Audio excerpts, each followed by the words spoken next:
In the halls of power, words are weapons. But what happens when those words are not just misleading, but are perfect echoes of foreign propaganda? In today's political climate, it's becoming increasingly difficult to distinguish between domestic political debate and a coordinated disinformation campaign. We are going to break down a moment in a congressional hearing that peels back the curtain on how easily foreign talking points can infiltrate the highest levels of American government and what the real-world consequences are for everyone. Let's look at the key exchange that reveals everything. First of all, I do want to clear up some actual misinformation. Dr. Snyder, when you were testifying earlier, you were actually responding to questions that were posed by another colleague from Texas. One of the questions was, who was the president in 2008? And to be clear, Obama ran in 2008, but Obama did not swear in until 2009. So when my colleague asked about invasions from Russia, actually in 2008, Russia was invading Georgia, and it was another Texan that was the president at the time, and that was George Bush. In addition to that, one of the things that my colleague did not inquire about, but I want to make sure we're clear about, is that Trump was president in 2019 when he threatened to withhold aid to the Ukrainians as they were being threatened by the Russians. So I do want to make sure that we do that. You know, what is wild to me is that this word patriot seems to be getting co-opted for propagandists, because that's what they do. All right, so we're going to talk about what my colleague from Georgia, she talked about misinformation, and I don't know what she was talking about, but nevertheless, we can look at her own tweets and we can find plenty of misinformation, but we're just going to go through one specific tweet.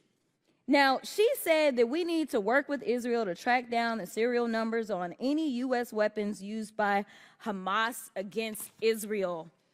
Dr. Snyder, I may be going out on a limb, but are you aware that that was actually just propaganda that was put out, and there actually were not U.S. weapons that were being used by Hamas, as she attempted to insinuate in this tweet?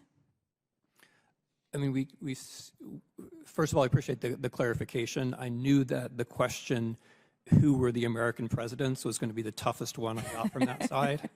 So I appreciate your helping me out. Yes, I mean, obviously there what you have is a typical example of American-Russian messaging, where the implicit idea is supposed to be we shouldn't give weapons to Ukraine because they're going to end up going somewhere else. There's no evidence for that. It's hard to think of an example where American weapons have been leveraged with such success as on the Ukrainian battlefield. Thank you so much. In fact, for some people, especially people that serve on the committee, they may be surprised to know that it's actually a former Russian president and Putin's sidekick, Dmitry, and I don't want to slaughter his name, so I'm going to say Dmitry M., who actually she quote tweeted. See, the problem that we're having, and the reason that we're bringing up Russia as well, is because Russia is a threat as well as China. So we are not going to sit here and pretend as if it's only one or the other. But the biggest problem that we have is we have people that sit in this chamber and they spread the misinformation. If it was left in Russia or China, whatever. But the problem is that you have people that sit in positions of power, and they have a $2 million budget. You think that they would call on some staff to find out if they were telling the truth about the things that they're putting on social media, but instead it works for their rhetoric. And as we talk about rhetoric, something else that was appalling to me was this insinuation that when you look at the Ukrainians, which is why we're having problems getting the funding that Ukraine needs, is because people in this chamber push misinformation and disinformation. They want to talk about the Ukrainians got all of these Nazis. Well, let me tell you something. You can find Nazis anywhere. You can find them right here in the United States. In fact, a bunch of the people that they're calling victims and prisoners of war, also known as convicted felons from January 6th.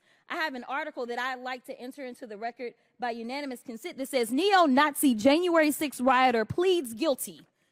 Without objection. Thank you so much. So here's the point. We have people in this chamber that are actually causing just as much a threat, if not more of a threat, to our own country.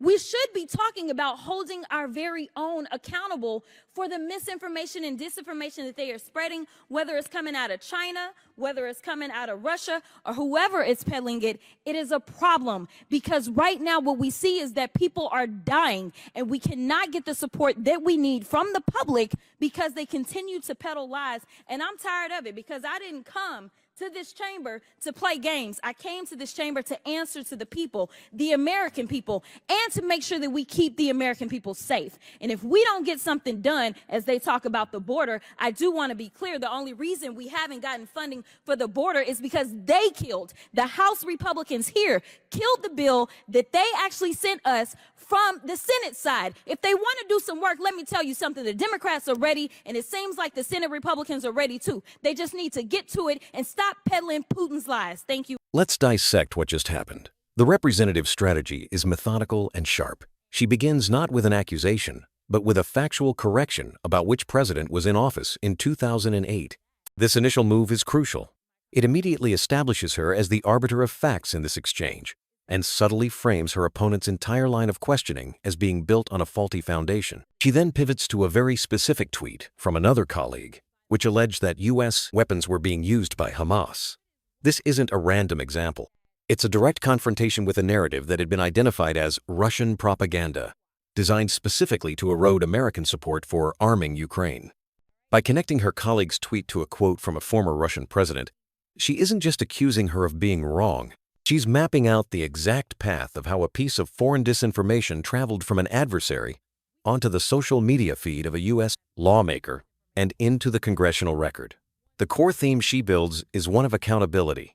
She argues that the problem isn't just that misinformation exists, but that it's being actively amplified by elected officials who have a $2 million budget and teams of staff who could easily verify the information.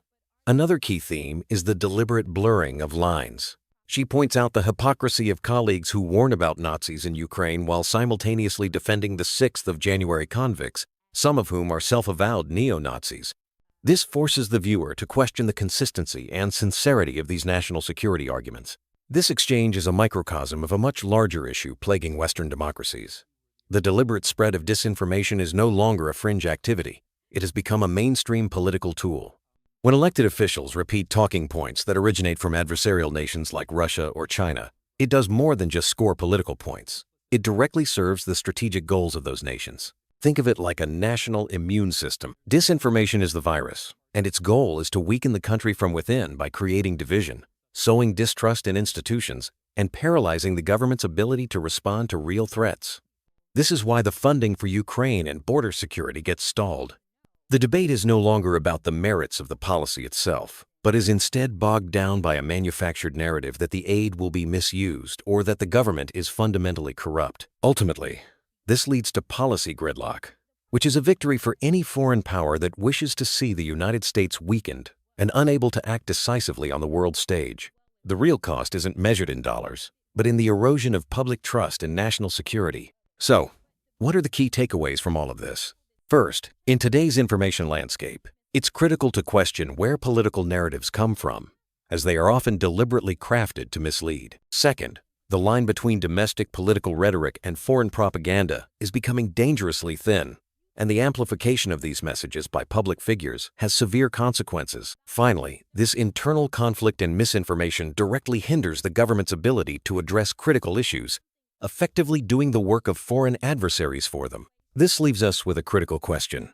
At what point does political rhetoric, amplified without verification, cross the line from free speech into a threat to national security? What do you think?